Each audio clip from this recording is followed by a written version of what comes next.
สบายดีทั้งพ่อจังได้อันนี้พ่อแม่เนี่ยราคาเท่าไหร่ล้าน 3บ่โผล่พันเห็นโผล่พันมันงามเลยหลัดนั่นนะเพิ่นแม่ทึกพี่น้องเลย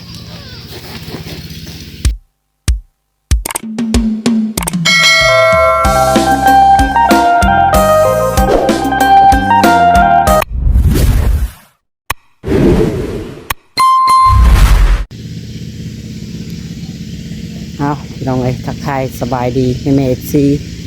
พ่อแม่พี่น้องเบิดสุขุสุขคนพี่น้องเอ้ยมาพบพ่อกันตอนค่ำๆพี่น้องเนาะมื้อนี้ก็คือสร้างน้องหลาก็ได้หากันมาแต่หน้าพี่น้องเอ้ยมาแต่อันเกี่ยวข้าวเนาะมันเลยเห็นทางพ่อค้าแบ่เพิ่นมาเจ้าขายแบ่ให้พี่น้องเอ้ยเนาะเดี๋ยวไปถามมึงก่อนแล้วก็ราคาทางพอเพิ่นเป็นคนส่วนเพิ่นมาพี่น้องเอ้ยเนาะเพิ่นมาถามน้องหลาเพิ่นว่าสิเอาบ่พี่น้องเอ้ยแต่เป็นแบ่ตัวเทิกได้พี่น้องเนาะแบ่ตัวเทิกก็สิเอาไว้อยู่ว่าซั่นเดี๋ยวไปเบิ่งก่อนราคามันสิไหวบ่เนาะตัวหนึ่งพี่น้องเอ้ยไปจังไดกันเนาะเดี๋ยวไปเบิ่งบรรยากาศนำกันพี่น้องเอ้ยทางน้องหลักก็หากมาแต่เกี่ยวเข่าพี่น้องเอ้ยเกี่ยวเข่าอยู่หน้าเนาะเกี่ยวเข่าพี่น้องทางน้องหลักก็บ่ได้ถ่ายคลิปให้แม่ๆ FC เบิ่งผู้ใดมื้ออื่นเนาะเขาว่าได้ออกไปเกี่ยวอีกทางน้องหลักสิได้ถ่ายคลิปให้แม่ๆ FC ได้เบิ่งนำกันเนาะบรรยากาศเกี่ยวเข่าเกี่ยวน้ำพี่น้องเอ้ยหากมาตอนแรงนี่แหละคันใดน้องอยู่ท้องกันยังบ่แล้วเด้อทางแม่เอ้ยยังทันได้ติดเนาะเลยเอาไปเกี่ยวเข่าก่อนเพราะว่ายันเข่ามันหักมันหน่อยลงเบิดนะพี่น้องเดี๋ยวมันจะออกงอกรอบ2แล้วเนาะอันนี้ก็เริ่มหักเลยพี่น้องเอ้ยอันนี้ก็เริ่มเกี่ยวก็เริ่มเกี่ยวมือแรกมื้อนี้เนาะได้นาประมาณ4 ให้5 ให้นี่แหละพี่น้องเอ้ยไปจังไรก็เดี๋ยวไปเบิ่งน้ำกันพี่น้องเอ้ยเบิ่งแบกก่อนเนาะไว้พี่น้องเอ้ยทางพุ่นก็บรรยากาศปั่นเข่าอยู่พี่น้องเนาะเสียงทึนโตนี่แหละคันใดก็ยังทันเห็ดเถื่อนี่เอ้ยเนาะยังยุ่งเวียกอยู่ช่วงนี้บัดแหละเกี่ยวเข่าโตมันวิกโตมันสุกก่อนเนาะจังจะได้มาติดพี่น้องเลยหามือวางๆเลย เดี๋ยวมาเบิ่งก่อนทางพ่อว่าไปเอาเสือกอยู่พี่น้องเลยเรากบราคาเพิ่นก็จะเป็นตกลงกันแล้วล่ะเนาะจังงานมาขายกันได้นี่นะทางพ่อค้าเพิ่นทางพ่อเนาะเงินก็คือทางน้องหล่าได้ใช้จ่ายไปเมื่อวานนี่ก็2 ล้านพี่น้องเลยกว่าเงิน5 ล้านเนาะยังเหลืออยู่ยังเหลือประมาณ3 ล้านพี่น้องเลย3 ล้านแต่ก็เนาะ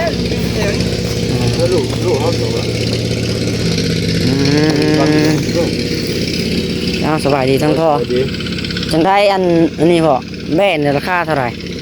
ล้าน 3บ่โผล่พันเห็นโผล่พันมันงามเลยหลัดนั่นนะเพิ่นเสียวน้ำเพิ่นบ่เอาเบิ่งเนี่ยเป็นยูทูบเบอร์ขากล้องมาแล้วมาขากล้องอยู่ในเฮือนหนุนมีผู้สร้างชื่อบ่ไม่หักอยู่ต่างประเทศทางอเมริกาปุ่นเพิ่นฝากเงินซื้อมาให้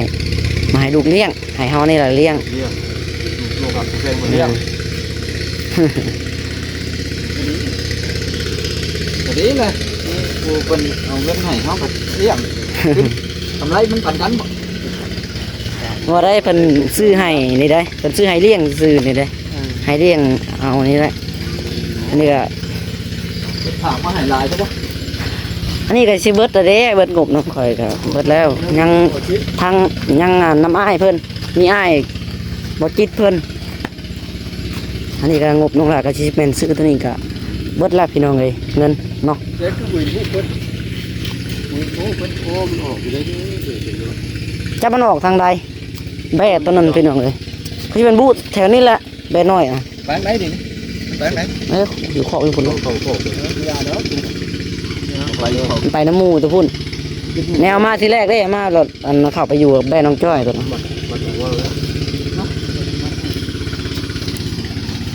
ล้าน 3บ่พอทำดิท ตัวนี้คือมันคือกวนเวทเถิกน้องจ้อย เห็นบ่เบิ่งก่อนพี่น้องเลย บนลีลามันคือใหญ่ขัดอะไรมันก็คืออยู่ พันป้อมเนาะแต่ก็งามพี่น้องเลยตุ้ยใหญ่อยู่ อะไร ตรงไหนเนาะโดดออกไปให้หรือทันนั่นเลยนะ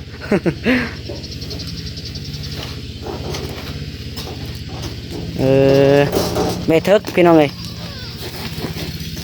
ไปกว่าทั้งนั้นอีกซ้ นี่ห้องใส่กันระบาดนี่ขายไปฝอกคอกเอาเข่าคอกเลยแหละเขาแล้วก็เอาเงิน ำปั่นให้กันเลยขายคุณ14 โล15 โลบ่ได้ อ๋อมันขายเป็นโลป่ะ อ มันขายโลเท่าไหรอ่ะนะญี่ปุ่นนะ โลละแสน อ๋อสมุดสำนี่ใช่อะไรจากโลสำนี่ 15 โลกันได้ล้านหา เออ อ่าน14 โลกับ15 โลได้เด้ โดยอืม นี่คนว่าเป็นเล่นน้ำปั่นให้เพิ่นจะไปได้น้ำเพิ่นโยเพิ่นบอกก่อนนี่ก็ดีแท้ โดย นั่นเพิ่นเอิ้นบอกได้จุดเจ้าเอิ้นบอกแล้วค่อยก็เอาไปแล้วได้3ตัว โดย แม่ป้านั่นน่ะดิผ่านเรือนเจ้าโอ้แม่นี่ไงหรือ ใหญ่ได้แบบนี้พันใหญ่เหรอ2 ล้าน2 แสนก็พอเอาอยู่เอาซื้อมาเลี้ยงเนาะ แบบพันใหญ่แบบเราพันใหญ่กูโตนะแบบผู้ที่ไปซื้อนะขอซื้อเราบ่ให้อยู่เราแพงเราก็ได้ เราจำเป็นเนี่ยก็แบบใดเพิ่นตายเป็นขายให้นะ ปลูกว่าหรือป้าเขา รุดไปเมื่อกี้เนาะ เอากินเลยเอาเข้ามากินเลย หน่วยกว่าทึกนั่นได้เว้ยทึกนั่นบางจะแล้วอยู่ได้ เอามาในของนะเราจะโคตรมัน ได้มาเพิ่มอีกพี่น้องเลยตัวหนึ่งมัดไว้รถจ่ายเงินในเพิ่นก่อนแล้วเนาะอย่าเพิ่นเผาเวียกไปทางอื่นเลย จะได้งบเฮาเขาจ่ายตัวนี้กับชิ้นยังเท่าไหรเดี๋ยวไปเบิ่งก่อนพี่น้องเบิ่งเงินเบิ่งคำก่อนเนาะคำมาเบิดกับเดี๋ยวถามทางง่ายเพิ่นก่อน เป็นป่าที่ไปลอง ย้อนแสงขัง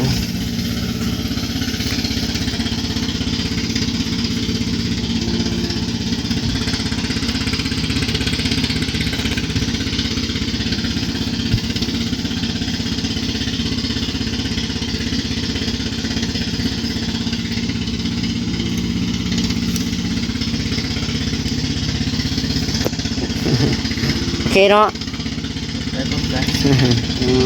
ล้านหนึ่ง นะ มันยังล้านหนึ่ง มันยังล้านหนึ่งบ่มันยังอยู่ล้านเดียวพี่น้องเนาะเงินยังล้านหนึ่งเนาะเงินในอันจำนวนมื้อนั้นพี่น้องเลยเอาวันนี้ก็ได้ครูมาเพิ่มอีกตัวหนึ่งเนาะ มันก็ไปชื่อยุ่งของร้านนะแม่นี่อันนี้ก็ชื่อแล้วแหละแม่นี่ร้านหาขายกันที่ว่าแล้ว ล้านเนาะ ร้านขาย2 ล้านร้านบัวตั้มแล้วร้าน7 ล้าน 8 แล้วเด็กตัว2 ล้านได้ไม่มันใครจะเกิดโลก โอ้ยน้องเขาบ่อยขึ้นย่างนี่แม่ระดับ30 โล ใหญ่กว่าตัวนี้อีกเนาะ เท่าไรตัวนั้น 2 ล้าน 2 ล้านบ่ 2 ล้าน2 ล้านเจ้าของคนจะขายได้ ทำมาก็พอดีแก่มามือก็ประมาณ7-8 มื้อยันออกลูกอยู่ เป็นเอามากับ2 ล้านฟ้า2 ล้าน2กันตัวนี้อยู่แล้ว มีแต่สิโทรคุยกับอ้ายเพิ่นก่อนอะไรกัน มีแม่เท่านั้นขายหยกบนข้อ อ๋อมีครูมีบ่ฮะสิขายยกบดคอเลย 7 ตัว 7 ตัว 7 ตัวก็อยู่ใน10 ล้าน 10 ล้าน แพงอยู่ ไปได้แบ่ยังบ่ทันได้เห็นเนาะจักใหญ่น้อยปานใด มีได้มันนะกับเมมอนต้องใหญ่กับตัวนี้นะ ซ้ำบ่ตัวน่ะ ทำอยู่แล้วก็ข้าหันมันเบ้พันน้อยเบ้เดียวเนี่ย มีแต่ตัวเดียวตัวนั้นก็มีแต่ตัว มันตุกติด น้อยแบบนี้บ่แล้วว่าใหญ่รุดตัวนี้อีก จ่อยตัวนึงเร็วเป็นผู้เป็นปล่อยมันกินเข่า โดย จะมันลงให้ลงหน้าคนเขาจักคน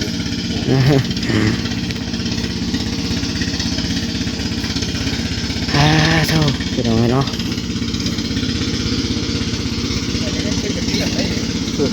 ไปต่อแล้วบ่บาดนี้ แล้วเมื่อไร เขาบอกขอบใจละลายพี่น้องเลย หลายเด้อ แม่ตัวนั้นบ่อยู่เนาะพ่อเนาะพี่น้องเอ้ยบ่อยู่แม่น้องหลาบ่อยู่ บนมันออก ฮะ บนเลาะบนรอบนมันออกโอ้มี บ่อยู่ว่ะพี่น้องเลย พิษหมูนั่นเนี่ย มันโด่งเนาะ ไม่เนี่ย ว่ามันจะออกทางใดเนาะ มันโด่ง ดองออกบ่มาเดี๋ยวเขาดูบัดแม่ตัวนี้ออกได้เนาะ เดี๋ยวดองออกบัดเดียวเนี่ยคนเข้ามาครับมันไม่พอ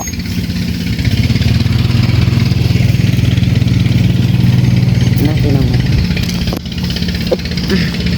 มันติดแบกกับแบกน้องจ้อยพี่น้องตัวนั้นเพราะว่ามาที่แรกน้องหลาก็อันยังอันคอกก็ยังบ่แล้วเดิเอามากันน้องหลาเด็กปะกับแบกน้องจ้อย มันอยู่ปะมันบ่อยู่นี่พี่น้องมันไม่ได้ไปอยู่พุ่นตัวเดียว ต้องเอา น้องหลาว่ามันดองงอก มันโด่ง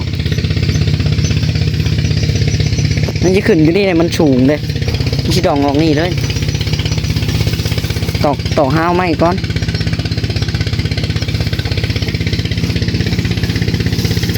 หมอกบอกกันมัน กินอยู่นะใบย่างก่อน ไปดู ผมไม่ดูก็กินว้ากิน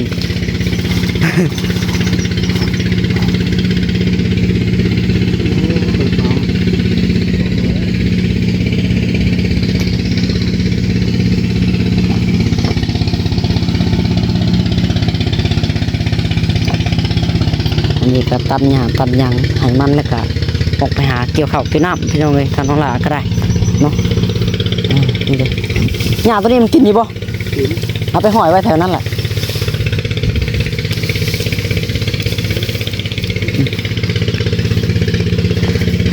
งบทางน้องหลากันยังอยู่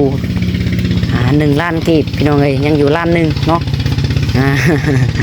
ซื้อได้มาแล้ว2 โตพี่น้องเลยทางน้องหลาก็ได้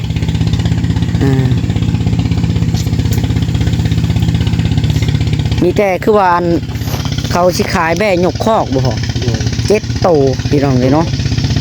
เพิ่นจะได้10 ล้านว่าซั่นมันสิถึกอยู่โตประมาณล้าน4 แสนเนาะ ประมาณนั้นแหละประมาณล้าน4 แสน คันล้าน4 แสนนี่มันก็สิได้อยู่ประมาณแต่บ่ฮอด10 ล้านเด้9 ล้าน9 ล้าน8 แสนวันนี้9 ล้าน8 แสนตรงเลยได้ ขอเพิ่นได้อยู่ดอกเนาะก็ว่าถืออยู่อันนี้ถ้าจะเอาล้าน5มันก็สิเกินจักจีอัน เด้แม่ใหญ่มีอยู่3 เมตร3 เมตรเด้ใหญ่ เพราะว่าทาง ในม่านเลยตัวม่านมัดผมว่าเจ้าของผมว่าเอาตัวหนึ่งเบิ่งพอเบิ่งเย็ดจะบ่ม่านดอก หักจังใดก็มีแต่แหละพี่น้องเนาะถ้าว่านั้นนี่ก็สิถามทางง่ายเพิ่นเบิ่งส่วนทางง่ายเพิ่นขึ้นไปเบิ่งน้ำนั่นแหละถ้าว่าอ้ายเพิ่นตกลงเอาก็สิเอาพี่น้องน้องหลานก็ไปเบิ่งไปเลือกเบิ่งน้ำกันนะ จะเลือกฝ่ายเดียวก็คือกันนั่นแหละพี่น้องเพราะว่ามันก็ต้องได้ใส่เงินซื้อคือเก่าเนาะอะไรเท่านั้นเท่านี้ก็ได้มีแต่สิเอาหยังขอเกลือให้มันติดคอให้มันอยู่ได้หนึ่ง เอาเกลืออย่างนั้นเนาะ เออกินดีเลย กินอยู่เห็นเอาหอยเมี่ยนมันบ่เปื้อนมันอย่างมันกินได้ตกใส่ขี้ดินแล้วมันบ่กินได้แบ่นะมันหมักสะอาดได้พี่น้องเลยเนาะมันแบ่คันแบบถือขี้ต้มขี้ดินหน่อยหนึ่งเลยเอาบ่ใกล้เลยเป็นพวกใบบอกใบไม้ก็ได้มันบ่กินฮะ รัก พูดอยู่นี่เด้ เบิ่งอีก บายหมดบายเลย พ่อแม่นี่ยังอยากรักอยู่ มันรักนะเบ้มาแต่ดุ แม่อยู่ตรงป้าอยากรักก็ได้เพิ่น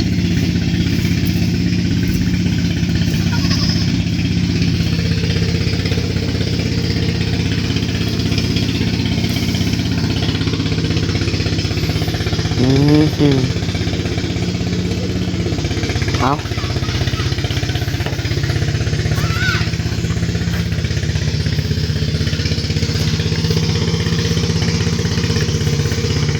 ใช้รอหาแล้วบ่บอลหนองงั้นใช่ไหมออกวันนั้นบ่บอกแบะ อีโดง นะ อีโดงครับมีเป็นโดงติดเลย ไม่ยันตกน้ำเนาะ บ่ว่าสิกล้าดองออกเฉยเนาะปกติแบะมันย่านน้ำนะกระพังมันสั้นได้พี่น้องคน มันมาตรฐานเนี่ยมันเป็นโอเคเลย มันจะไปในหมู่เนาะของเราว่าย่ามันบุกออกนะ นี่มันบุเห็นรถเห็นห้อยมาเลย ยันจะเป็นบนนี่นี่ตานางมันรุดได้บนนี่รักตัวนี้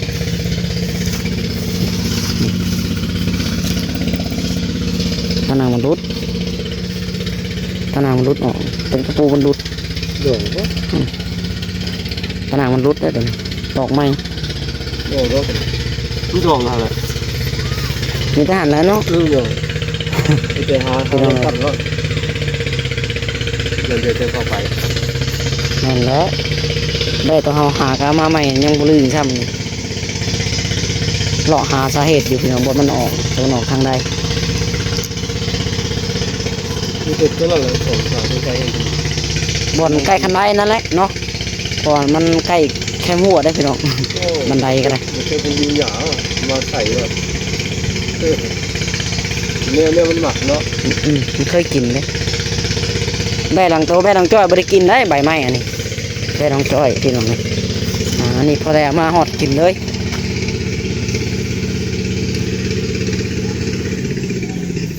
เอาพี่น้องเลยไปซะโอเคบัดนี้เนาะได้มาเพิ่มอีกพี่น้องเลยสมาชิกตัวหนึ่งเนาะ เอาจังไรก็อยู่ดีมีแห้งเบิดสุขสู่คนพี่น้องเลยจังไรก็ทางน้องหลาขอมกกับใจละลายเนาะทางแม่พี่น้องเลยที่ซอยเบิ่งแยงทางน้องหลาแล้วก็ครอบครัวพี่น้องเนาะแล้วก็ทางแม่เป็นให้ดำเนินการซื้อแบ่อยู่พี่น้องเลยช่วงนี้เนาะทางน้องหลาก็ได้จัดมาอีกพี่น้องเลยตัวหนึ่งมื้อนี้เห็นFCเป็นว่าโอ้คอกแบ่คืองามแท้คอกแบ่น้องหลาพี่น้องเลยเนาะงามเพิ่นว่ามันสูงดีเพิ่นว่าสูงมันจังบ่เปื้อนแบ่มันหมักอยู่สะอาดพี่น้องเลยเนาะเอาจังไดก็โอเคพี่น้องสำหรับคลิปนี้ก็ได้เนาะทางน้องหล่อจะขอตัวลาไปก่อนพี่น้องเลยจังไดก็ขอขอบใจทางผู้หลักผู้ใหญ่หรือว่าทางคุณแม่เนาะทางผู้ใหญ่ใจดีก็ขอให้ทางแม่เนาะอยู่ดีมีแห้งอยู่เย็นเป็นสุขกายสบายใจขอให้มีแต่ความสุขความเจริญนะแม่เด้อความเจ็บขอให้ได้ความไข่บ่ให้มีปรารถนาสิ่งใดขอให้ได้ดังสมใจปรารถนาเนี่ยสาธุพี่น้องเนาะไปซะพี่น้องเลยจังไรก็โอเคสำหรับคลิปนี้ก็ได้เนาะที่ขอโตวไปก่อนพี่น้องเลยจังไรก็อยู่ดีมีแห้งเพื่อสู่คนพี่น้องเนาะก่อนอื่นก็เข้ามาเบิ่งคลิปก็อย่าลืมเนาะกดไลค์กดแชร์กดติดตามเพื่อบอกเพื่อเป็นกำลังใจทางน้องหลาถ่ายคลิปต่อไปพี่น้องเลยเนาะให้เวกงานคือเก่าพี่น้องเลยปะสำหรับนี้ก็ขอกล่าวคำว่าสบายดีพี่น้องบ๊ายบาย